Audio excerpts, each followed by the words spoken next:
تھی۔ امریکی پابندیوں نے ایران کا برکس نکال دیا۔ اسرائیلی اور امریکی بمباری نے معیشتی ڈھانچے کو تباہ و برباد کر دیا۔ پل اور مواصلاتی رابطے اور راستے ختم ہو گئے۔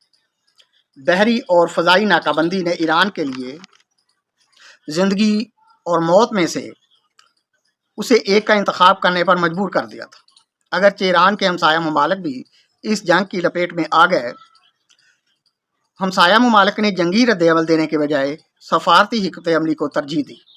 ایسے میں ایران کے لیے عزت کے ساتھ جینے کے راستے مسدود ہو گئے۔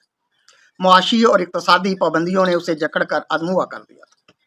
ایران کے رہنماؤں کے بیانات سب ٹھیک کی تصویریں بنانے میں لگے ہوئے اور لگے رہے، در حقیقت ٹھیک کچھ نہ تھا۔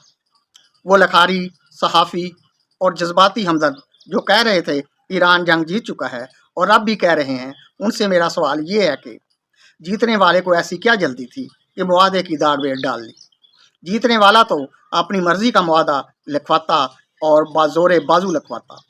میری دانست میں امریکہ جو واحد عالمی طاقت ہے، اسے دو چار دھکے اور دے کر خود عالمی طاقت